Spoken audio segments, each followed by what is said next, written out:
Hello à tous, j'espère que vous allez bien. Salut Alexandre, merci beaucoup de prendre ces quelques minutes pour nous. C'est un grand honneur pour moi en tout cas parce que c'est une personne que je suis depuis des années, que j'apprécie beaucoup franchement dans le domaine.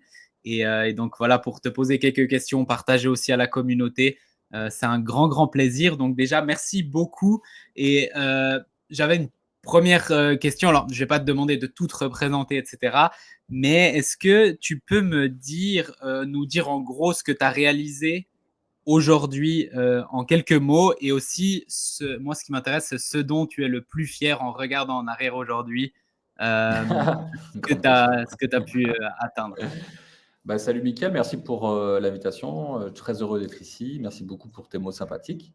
Écoute, moi je suis infopreneur depuis 2006, hein. Je suis un des premiers en France à m'être lancé dans l'infopreneuriat. Toujours là, toujours là 20 ans plus tard. J'ai vendu pas mal de choses dans différentes niches et aujourd'hui, j'accompagne tous les coachs, les formateurs, porteurs de projets à utiliser les challenges en ligne. Actuellement, c'est ce qu'on fait. Et également, j'accompagne les entrepreneurs à s'expatrier. Moi, je suis à l'île Maurice depuis 2017. Ouais. Fervent défenseur de l'expatriation et de soutien un petit peu investissement aussi. Et ce dont je suis plus fier, c'est une très bonne question et je pense qu'en fait, elle change cette réponse tous les 2-3 ans. Mais aujourd'hui, je dirais que je suis marié, j'ai 2 enfants que j'aime profondément et j'arrive à avoir du temps pour ceux que j'aime et d'avoir une vie qui est vraiment pleinement en accord avec mes standards de vie, mes croyances et ce qui est important pour moi. Et je pense que ça, c'est une des plus grandes victoires. Je suis un peu taquin sur les réseaux. Alors, je mettais une photo dans un hôtel où je vais souvent ce matin et je disais aux gens sur Instagram, si vous voyez cette photo depuis les bouchons ou les transports en commun, qu'est-ce que vous attendez pour avoir un business en ligne? Voilà, ça résume un peu ce que je pense. Ah ouais, c'est beau, c'est beau. Non, mais pour moi, c'est impressionnant parce que ça va tellement vite le business en ligne. Et même 2 ans, 3 ans, c'est une éternité. Donc 20 ans quasiment dans le game, pour moi, ça a plus de valeur que tout l'argent du monde et tout. Parce qu'il y a beaucoup de gens qui se crament aussi, ils font beaucoup d'argent, mais ils se crament, ils sont plus là où ils font des trucs pas très, on va dire, Pas très top. catholique. Ouais, voilà. Donc, et ça prouve le fait que tu es là encore, que toutes ces choses-là, tu les as bien faites. Et du coup, une des questions que j'aurais, puis aussi la communauté avait, c'est euh, les défis que toi, tu as eu au début. Alors, c'était une autre, je pense, une autre époque déjà, mais quels Ouais. seraient les conseils déjà que tu aurais pour des personnes, soit qui débutent, soit qui veulent construire un truc comme toi, tu as construit aussi de la longévité, d'avoir, je pense, des bases solides. Quels seraient un peu tes meilleurs conseils par rapport à ça? Alors en effet, tu l'as dit, le contexte est très très différent, mais quand même, il y a toujours un même point commun que je vois chez les personnes qui veulent démarrer un projet, pas que dans l'infoprenariat, mais un projet tout court, c'est aussi Mhm. l'entourage qui peut parfois être dubitatif. Ou si on ne vient pas d'un milieu d'entrepreneurs, si par exemple on a des parents qui ont été salariés ou fonctionnaires toute leur vie, ce sont des gens qui sont assez vite effrayés des profils qui veulent se lancer dans l'entrepreneuriat et par besoin, réflexe de sécurité, vous n'aurez pas tout le temps leur approbation. Et je pense que ça, c'est vraiment le truc le plus difficile, c'est essayer de faire comprendre, ou en tout cas de ne pas être limité via son entourage pour se lancer et de continuer à cravacher et à avancer sur son projet alors qu'on n'a pas encore le résultat et qu'on a en plus la Ouais. pression parentale ou de la femme ou du mari qui partage notre vie. C'est très difficile mentalement, je pense, de réussir à avoir un cap. Et donc, je pense qu'il ne faut pas essayer de convaincre les autres qu'on est voilà, dans la bonne voie ou qu'on veut faire son projet. Il faut juste le faire et laisser parler les résultats quand vous aurez suffisamment travaillé comme à la salle de sport tous les jours, tous les jours, tous les jours, tous les jours, tous les jours. Et à un certain moment, automatiquement, Mm. vous aurez des résultats. Et c'est ça, je pense, une des premières pierres du succès, c'est de réussir à faire son chemin, à faire sa route, à faire son projet sans être impacté par l'entourage familial ou entourage tout court et faire ce qu'on a à faire en fait. Ouais, magnifique, j'aime beaucoup. Une autre question que j'avais, donc moi j'aime beaucoup le business, on va dire minimaliste. J'ai vu qu'une de tes valeurs c'est aussi la liberté. Là, tu es à l'île Maurice, je pense que tu es assez libre de ton temps géographiquement, etc. Et donc, est-ce que toi, tu aurais des conseils pour justement aller dans ce sens-là? Parce qu'il y a aussi beaucoup de gens, ils viennent dans l'entrepreneuriat pour justement kiffer, avoir cette liberté, et en fait, ils se créent leur propre prison, en fait. Et quels seraient tes conseils structurels, en fait? C'est une excellente question qui, pour moi, est au cœur de ce qu'on fait quand on est infopreneur. Je sais que toi, tu aides les coachs, les formateurs. Et en fait, je dirais, l'entrepreneuriat classique.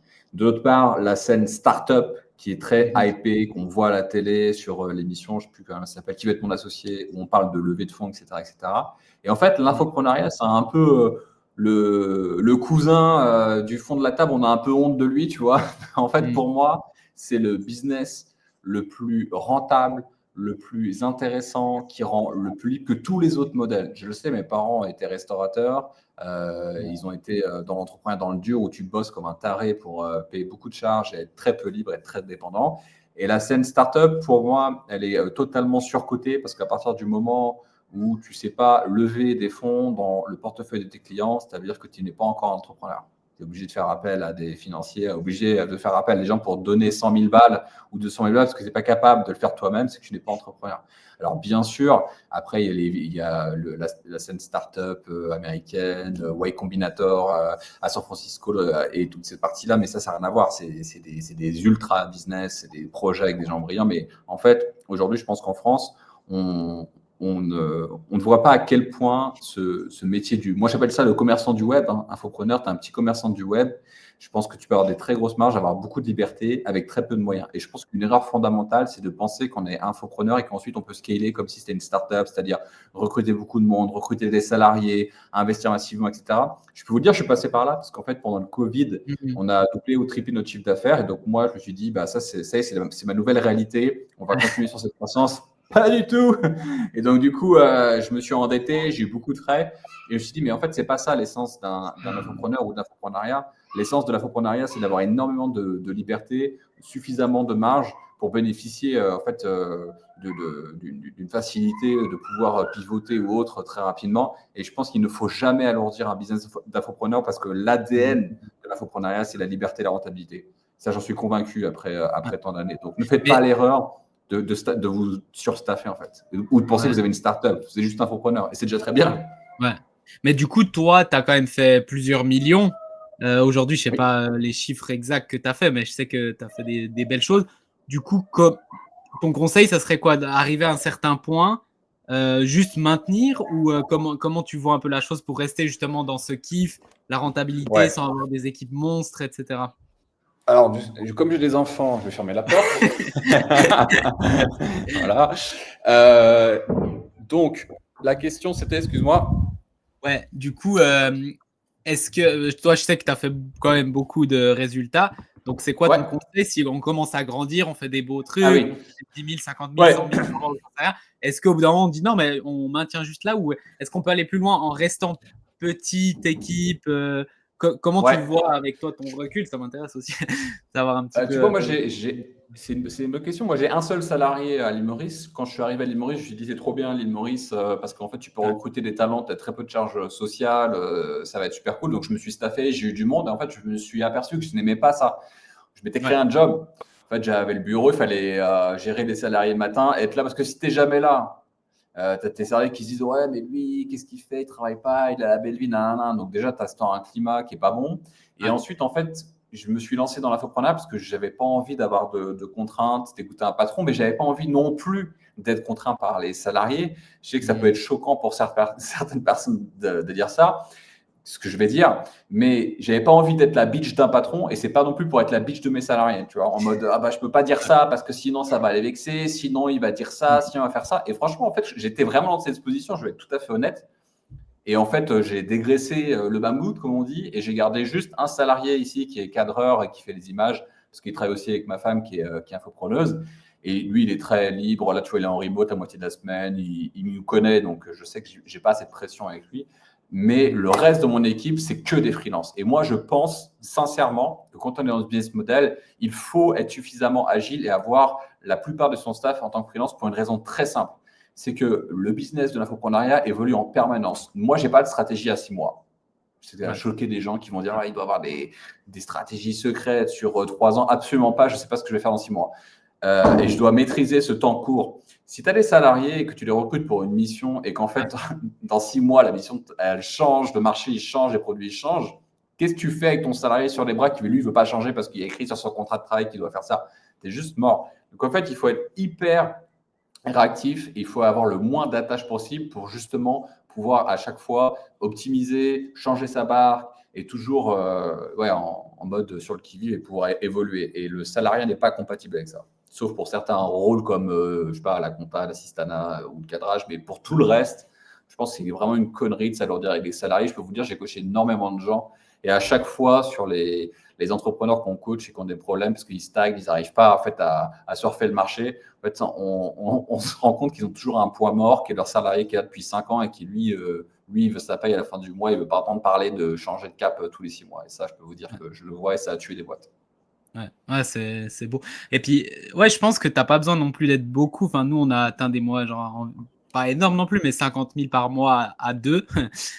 Et toi, tu penses, très bien. quoi, la limite, c'est quoi, tu penses, la limite en étant une toute petite, genre 1 ou 2, jusqu'à où aller en termes de chiffres ou en termes de structure? Tu vois, là, je travaille avec, maintenant, j'ai un associé depuis à peu près 1 an, qui est un ami à moi qui s'appelle Fabien Blot, qui est aussi infopreneur depuis très longtemps. Et maintenant, on travaille à 2. On a créé une petite entité qui s'appelle Daron du Biz. On a un podcast et nous, on est 2. Et en fait, on a juste des freelances avec qui on va bosser en fonction des lancements qu'on fait. Et même le cadreur qui est salarié chez moi, on ne l'utilise pas, même pas à temps plein, même pas à mi-temps, en fait. Donc, je dirais qu'en termes de personnes, ça concerne peut-être une dizaine de personnes en tout, mais qui sont, pas à temps plein. 2, on peut passer de 5 à 10 ou de 10 à 15 si on a envie. Et on fait plusieurs millions d'euros. Moi, je pense que tu peux facilement faire 3 millions d'euros avec ce genre de structure. Nous, c'est ce qu'on fait. On a fait ces 5 derniers mois, on a fait plus de 2 millions d'euros. Donc, je pense qu'on va aller sur une année à plus de 4. On est 2. Et il y aura 10, 15 personnes. Voilà. Et une belle rentabilité, surtout, chose qu'on ne dit pas dans le business. C'est ça, il y a une belle renta, mais il y a des infopreneurs qui arrivent à pas gagner de l'argent. Et ça, pour moi, c'est aussi un mystère. Donc, en fait, c'est un mystère, mais en fait, je sais ce qui se passe. C'est qu'en fait, il y a eu un gros trend sur l'infopreneur en mode, moi, je vais faire tes ads, je suis spécialiste en ads Google, machin. Donc, si tu me donnes 5 ou 20% de ton CA, je te fais tes ads. OK, ça, c'est pour Google. Et tu as l'expert Facebook Ads, il te demande la même chose. Après, tu as ton closer qui te demande 20%. Après, tu as ton head of sell, lui, il va te demander 10%. Après, tu as ta CM, elle est, tu vois, rompue à des méthodes magiques pour avoir une grosse croissance, ça va te demander XXX. Et en fait, finalement, tu payes des prestats et tout le monde tombe dans ce vieux panneau. Moi, je pense pas que je donne pas de pourcentage, en fait, tu vois, sur mon business, sauf avec mon associé où on fait 50-50 parce qu'en fait, on apporte une valeur équivalente et on fait tout. En fait, des ads, c'est nous qui les faisons, les créas, c'est nous qui les faisons. On ne fait pas le closing parce qu'on considère que le closing, tu peux pas. On a fait un challenge en février dernier, on a eu 1300 calls en 2 semaines. Je peux pas répondre à 1300 personnes en 2 semaines. Donc voilà. Mais ça, pour moi, c'est des postes, c'est OK de donner un pourcentage parce que ça, c'est directement corrélé au chiffre d'affaires qui rentre. Je sais ce que je dis peut choquer les personnes, hein, mais moi, je préfère vous dire être honnête, radical. J'ai rien à perdre, rien à gagner. Je vous dis vraiment ce que je pense. Donc, des salariés, c'est des conneries. Donner des pourcentages à vos prestataires, c'est des conneries, sauf les closers, puisque c'est OK.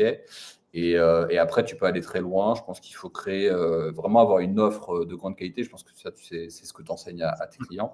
Et d'avoir une forte source de trafic bien engagée, bien positionnée. Je pense que nous, on a réussi à le faire parce qu'on a un podcast où on dit ce qu'on pense. Donc, ça attire des gens qui nous ressemblent et ça repousse des gens qui, de toute façon, n'achèteraient pas chez nous.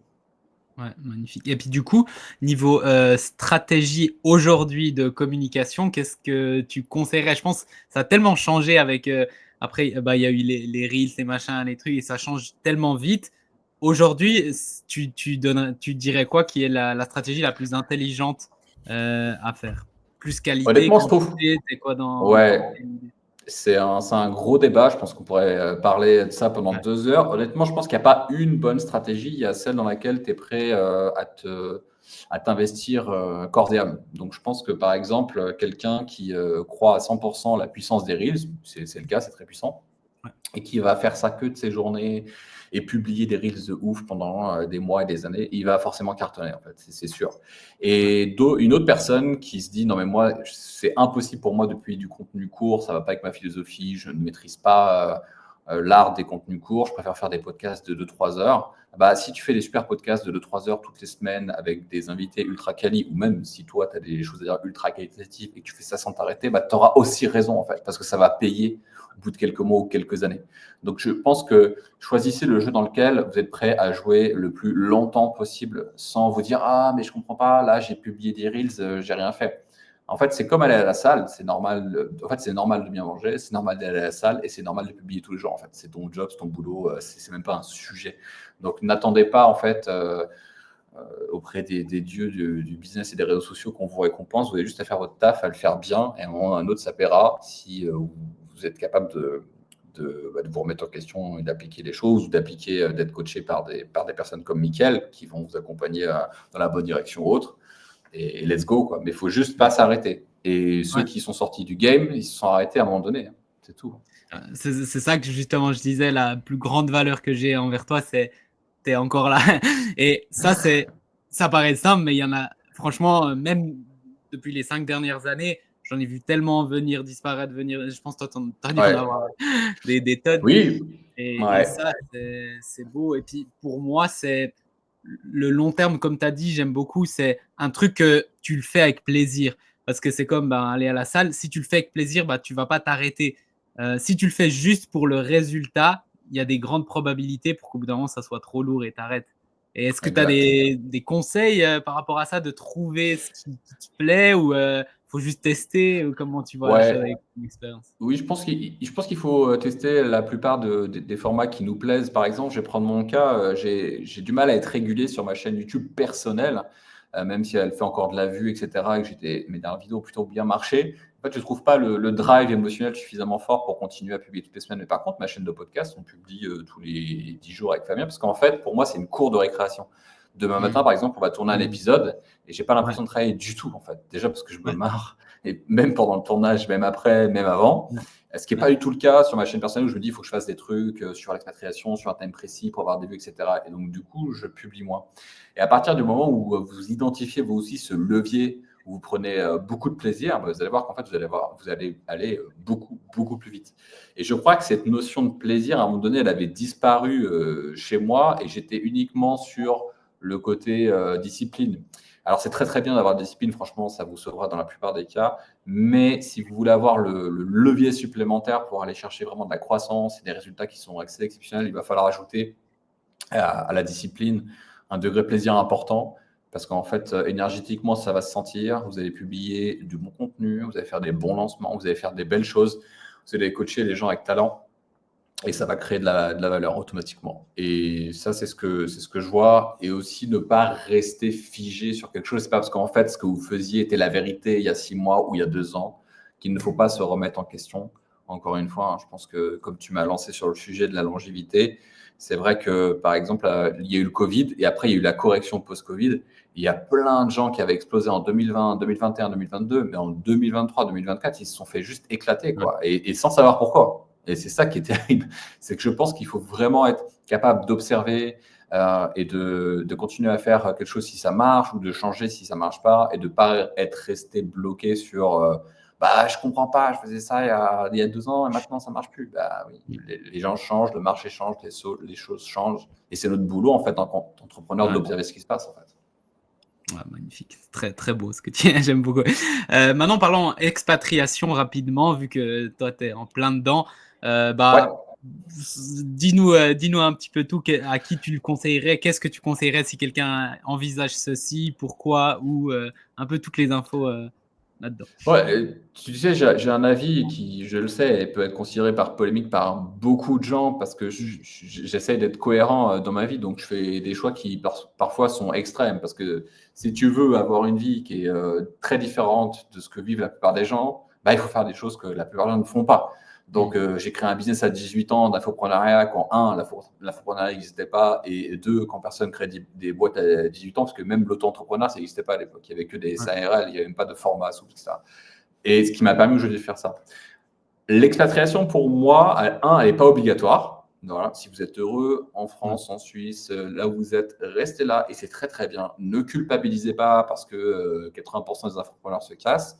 Maintenant, Si vous êtes au clair là-dessus, c'est très bien. Maintenant, si l'état de votre pays vous dérange et vous sentez que vous êtes limité, partez parce que, comme disait le rappeur Booba, nul cité n'a de barreau, nul pays pour le moment n'a de barreau, donc vous pouvez vous barrer et de Ouais. voir déjà comment ça se passe à l'extérieur. Et puis, c'est pas définitif, hein, vous avez le droit de revenir. Hein. C'est pas parce que vous revenez, que vous avez fait l'expérience à l'étranger, que vous êtes un paria. Enfin, je veux dire, vous avez le droit de faire vos expériences. Moi, j'ai fait le choix de partir à l'île Maurice en 2017, meilleur choix de toute ma vie. Et je ne le regrette pas une seule seconde. Et parce que ça correspond à mon caractère, parce que ça correspond à la vie de famille que je veux avoir, au niveau de liberté que je souhaite avoir, de sécurité et aussi de travailler dans un pays qui est vraiment libéral. La France n'est pas un pays libéral. La France, c'est un pays socialiste, collectiviste, limite communiste, mais ce n'est pas un pays libéral. Donc, du coup, faites du business dans des pays un peu anglo-saxons, un peu libéraux, et vous verrez que ça n'a absolument rien à voir avec ce que vous avez au quotidien en France. Mais ça, c'est une question, je pense, de choix de personnalité. Ce n'est pas une obligation. Mais voilà, essayez de voir un peu, voir si une expérience à l'étranger pourrait un peu ouvrir vos chakras. Et vous verrez, peut-être que ce sera vraiment une très bonne expérience pour vous. Tu as parlé de liberté qui est pour moi une valeur très très forte. Du coup, à quoi aujourd'hui ressemble, enfin, qu'est-ce que ça veut dire pour toi la liberté et puis à quoi ressemble ta vie aujourd'hui par rapport à ça? Ouais, je crois que la liberté, c'est pas faire ce qu'on veut à n'importe quel moment. Je pense que c'est d'être libre de choisir ses propres contraintes. Et en fait, au quotidien, la plupart des gens ne choisissent pas leurs contraintes. Et c'est pour ça que ça fait toujours un petit peu rire sur les réseaux sociaux quand des fois je peux me faire clasher ou des fois quand je dis un truc qui pourra me paraître tout naturel, ça choque beaucoup de gens. En fait, la vérité, c'est que on parlait en introduction du post que je faisais. Si tu regardes cette photo et que tu es dans les bouchons et que tu es dans les transports en commun ou que tu dois demander à ton patron quand est-ce que tu peux poser tes vacances, je suis désolé, mais tu n'es juste pas libre. Pour moi, je trouve ça choquant quand j'entends des conversations de gens qui disent attends, je vais voir si je peux poser mes congés. Moi, ça me paraît complètement délirant de demander à quelqu'un si tu peux partir en vacances. Ouais, pour moi, c'est un concept vraiment dingue.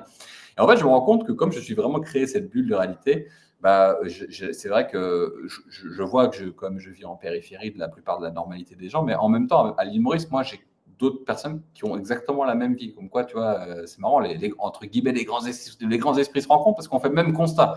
Et donc, du coup, ça passe par l'entrepreneuriat, ça passe par l'expatriation, etc. Et pour répondre en synthèse, je te donne l'exemple même de ma journée aujourd'hui.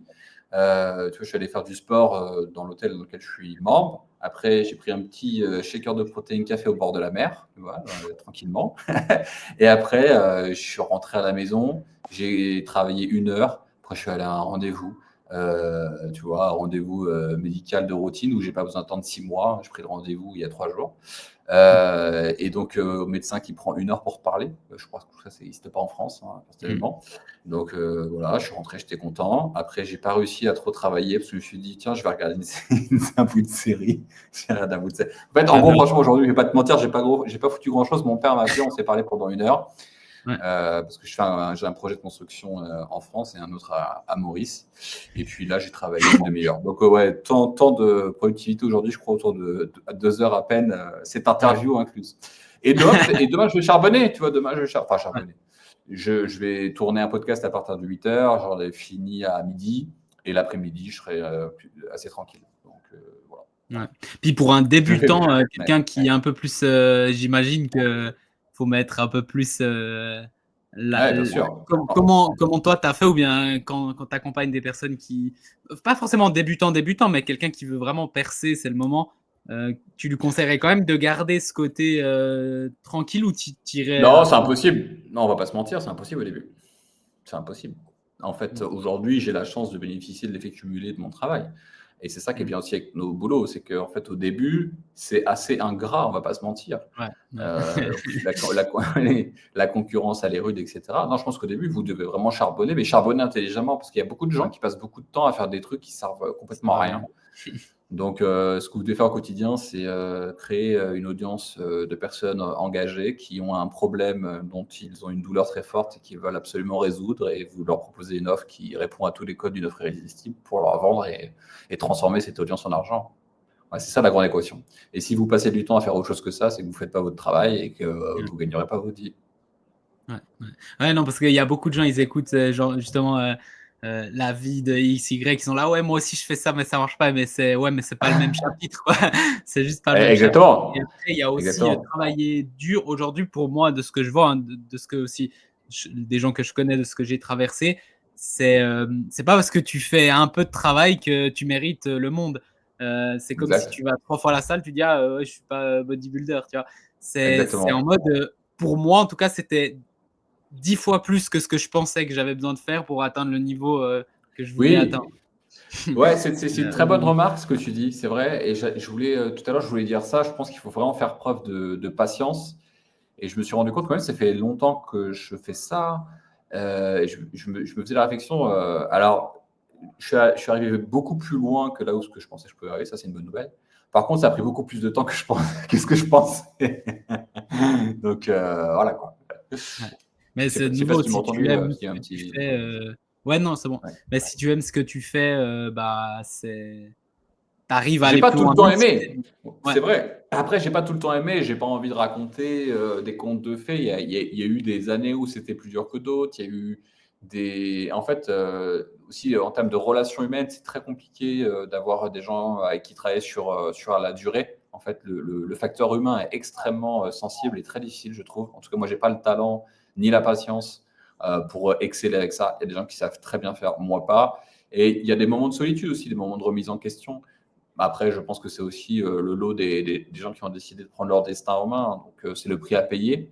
Mais mmh mh. honnêtement, tu vois, par exemple, hier, je te donne un exemple, vraiment, en plus, c'est vraiment pas pour me la raconter ou quoi que ce soit, mais c'est vraiment ça que je vis. Et hier, tu vois, on était lundi et je dis à mes enfants, à ma femme en fin de journée, il était 17h, et on s'est dit, tiens, et si on allait au resto ce soir dans l'hôtel qu'on kiffe bien. Et en fait, il y avait une soirée DJ, on est arrivé, on a pris un verre, etc. Et c'était le lundi. Et ça me fait rire, ça me fait rire parce qu'en fait, c'est ça en fait, que tu peux faire, c'est que tu célèbres, tu kiffes ta vie, t'en profites.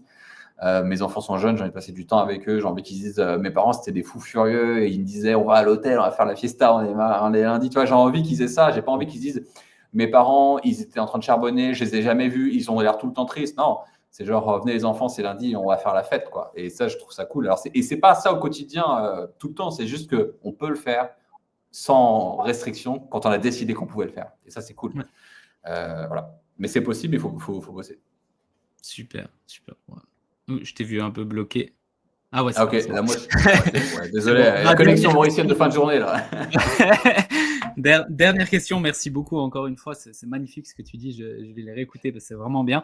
J'ai un client qui a écrit dans le chat aussi, et puis lui, c'est quelqu'un qui, bah, c'est un charbonneur, il a commencé à grandir et tout, là, il est entre 10-20 000 par mois, il a fait des lancements à 30 Super. 000, il veut grandir et je suis vraiment fier de lui parce qu'il est assez incroyable comme gars, je l'apprécie beaucoup aussi comme personne.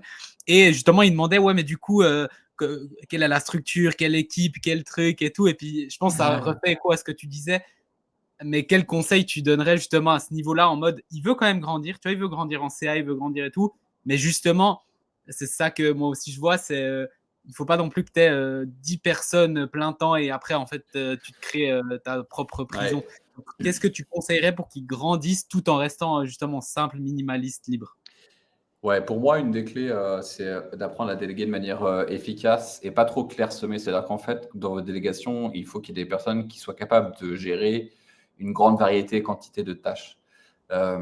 Par exemple, moi, j'ai une personne au service client et ça, je pense que c'est vraiment le truc auquel il faut commencer, c'est les emails Ouais, et tout ce qui est votre service client, votre service prospect. Aucun email ne doit vous arriver en direct et ça doit être filtré d'abord par votre équipe si elle considère en fonction des filtres que vous avez imposés. Si ouais, vous avez une autorisation, un oui ou un non à donner, tout le reste, franchement, ça fait des années que je n'ai pas vu l'état de ma boîte mail et de mon support, tout ouais, simplement parce que je sais que c'est géré. Et voilà, en fait, les peu de fois où j'y vais, c'est pour récupérer un code envoyé par une application parce que c'est envoyé sur la boîte, l'email de la mmh, boîte, mais je sais que c'est géré, c'est que c'est propre. Et je sais aussi que les cas extrêmes, entre guillemets, parce qu'il y en a toujours quand vous avez beaucoup de clients, il y a toujours des cas, entre guillemets, que vous devez gérer ou vous devez donner votre avis. Ben, je gère et puis en fait, c'est réglé, mais la plupart, c'est complètement délégué. Et ça, c'est la première étape. Parce que c'est des tâches qui n'ont aucune valeur ajoutée, en fait. Bon, répondre à des mails, même si ce sont des clients, parce ouais, qu'en fait, vos clients vont vous demander quoi? La facture, les accès, et dans très rares cas d'insatisfaction ou autre, trouver une solution. Parce que nous, quand on a des clients insatisfaits, ça arrive, hein, les gens qui vont dire qu'ils n'en ont pas, c'est les gens qui ne vendent pas assez. Nous, on a environ 1% de gens qui vont être insatisfaits ou qui vont vous demander un petit peu plus, etc. Nous, on essaie de voir comment on peut trouver un terrain d'entente, de voir qu'est-ce qui n'a pas plu, qu'est-ce que dans ce qu'on a promis, d'après, elle n'était pas délivré autant qu'elle voudrait, etc. Ce qui nous permet aussi d'améliorer nos process. Mais ça, c'est obligatoire de passer par là. Donc, du coup, voilà, une fois que vous avez géré ça, tout le reste doit être complètement délégué pour que vous puissiez vous concentrer sur là où vous êtes bon. Et après, pour tout le reste, ne vous prenez pas trop la tête sur, par exemple, le graphisme ou ces choses-là. Aujourd'hui, vous avez Canva, vous avez ChatGPT, vous avez des outils qui sont absolument extraordinaires pour très vite brainstormer, créer du contenu, faire du design, etc. Et ça aussi, soit vous le faites vous-même avec ces apps, soit vous le déléguez à une assistante. Donc, en fait, je dirais assistante, support client, facturation, pré-comptabilité, donc une personne, et une autre personne qui serait comme un bras droit, mais je n'utiliserai plus le nom bras droit, parce qu'en fait, dans la tête des gens, bras droit, ils pensent qu'ils sont à la hauteur d'être associés à vous, alors qu'en fait, vous leur demandez juste de déléguer des trucs, de tâches. Et donc, ils vont se transformer en OBM qui vont vous demander 5000 balles par mois et c'est absolument hors de question. Donc, du coup, en fait, une assistante ou un assistant qui peut gérer tout le reste, c'est-à-dire un petit peu la gestion de projets divers, des réunions avec d'autres prestataires ou d'autres. Donc, moi, c'est à peu près ce que j'ai. Et puis voilà, hein. Après, ça va être des closers, ça va être des petits prestataires que je peux avoir de temps en temps sur des missions ponctuelles. Mais si vous arrivez à gérer déjà ça, le flux service client, email, comptabilité et ensuite la gestion de projet sur des petits trucs. Par exemple, gestion de projet, c'est quoi? Là, on va faire un challenge mi-juin. Je vais demander à mon assistante, du coup, tiens, est-ce que tu peux créer les nouveaux bons de commande avec l'offre qu'on a mise à jour? Est-ce que tu peux communiquer à la team closer toutes les informations, ce genre de choses-là? Elle est hyper autonome, elle est très forte, très sympathique et on a un bon lien. Et ça, c'est rare, donc il faut l'avoir. Je dirais que vous pourrez conserver 20-30% de vos staff sur la longue durée, moyenne à longue durée. Tout le reste, ça va turnover systématiquement. C'est tout à fait normal. Ouais. Et du coup, la délivrabilité client, parce que vous faites formation, mais est-ce que vous faites aussi accompagnement, suivi ou Ouais, c'est toi on qui fait l'as fait vraiment de directement l'accompagnement. ou est-ce que tu délègues aussi une partie? Ouais, en fait, ce qui est bien, c'est que je suis très impliqué dans la livraison de nos programmes parce que je sais que c'est ce qui fait en partie que les gens nous suivent à travers le temps. Donc, il fut un temps où j'avais essayé avec mes anciens partenaires associés de déléguer un peu la création de contenu, etc. Et c'était là où mes formations et programmes étaient les moins bons. Donc déjà, c'est toujours moi ou Fabien, mon associé, qui livrons 80-90% des cours dans les périodes de formation. Et après, on a nos coachs, par contre, qu'on connaît très bien, qui vont assurer la plupart des coachings de groupe et des coachings perso. Et nous, on va faire de temps en temps des apparitions dans les coachings. Déjà parce qu'en fait, on considère un truc très simple, c'est que nous, on n'a pas besoin d'intervenir en tant que coach perso ou coach de groupe pour la simple et bonne raison qu'en fait, que nos clients ne sont pas encore assez avancés pour qu'ils prennent la bonne mesure de ce qu'on va leur dire. Et en fait, un coach qui sera, entre guillemets, spécialisé dans les accompagnements des débutants, seront largement plus compétents que nous. Parce qu'en fait, moi, on va me demander comment tu rends une offre irrésistible, etc. Et ça va me saouler. Parce qu'en fait, pour moi, c'est un truc de base. Donc, alors que lui, il va prendre le temps, il va refaire la structure, etc. Parce que moi, je l'ai expliqué pendant plus de 15 ans, en fait. Et j'ai fait des modules ultra complets. Donc, pour moi, ça doit être quelque chose qui doit déjà être livré. Et donc, c'est pour ça que ce n'est pas à moi de répondre à cette question-là. C'est un de mes coachs qui, lui, bien tout à fait normalement, va s'adapter au niveau de nos clients, etc. Par contre, là où on va intervenir, ça va être pour des gens qui sont un peu plus hauts. Et là, ils sont très contents d'être là parce qu'en fait, on va les amener à scaler à des centaines de milliers d'euros, millions d'euros. Ils sont super contents et tout se passe bien. Donc, il faut être conscient aussi de ses propres limitations et mettre les bonnes personnes à la bonne place.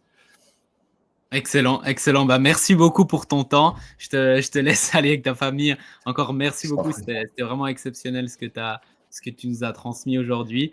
Et puis voilà, je te souhaite le meilleur. Je crois qu'ils ont beaucoup aimé. Et là, on était sur le groupe, ce sera aussi sur YouTube. Et puis merci Trop beaucoup. bien. Profite bien de ta vie. C'est un plaisir, Mickaël. Et puis, merci à toi et bravo de faire vivre aussi ce métier, qui est un métier pour moi, je trouve, de transmission et de passion. Et je me bats un peu contre la mauvaise réputation de l'infoprenariat, notamment en France. Tout à l'heure, je pitchais un peu sur LinkedIn avec des personnes qui n'ont toujours pas compris ce que c'était. Il y a des personnes, bien sûr, qui abusent et qui scamment, etc. Mais il y a aussi beaucoup de personnes comme toi, comme d'autres. Il y en a plein d'autres qui sont très sincères, qui apportent beaucoup de valeur Et donc voilà, ça c'est important. Super. Donc merci à toi, merci pour Est-ce que tu as un l'invitation. call to action ou quelque chose ou que te suivre ou te suivre et tout? C'est vrai que j'ai oublié, mais Et oui, aucun souci. Vous tapez Alexandre Ross sur Google et vous choisissez votre OK. meilleur créneau. Je suis sur Insta Il y a un et très sur bon livre YouTube. Et puis aussi, voilà. Ah gratuit oui, qu'il offre. ouais, vous pouvez télécharger mon livre gratuit, effectivement, que j'ai écrit il y a quelques années. Et puis voilà, et puis avec plaisir pour vous retrouver. Et voilà, les amis, c'est toujours un plaisir. Super, super. Merci beaucoup en tout cas, Alex. À la prochaine. À bientôt. Ça marche. Ciao, ciao. Ciao, ciao. Merci.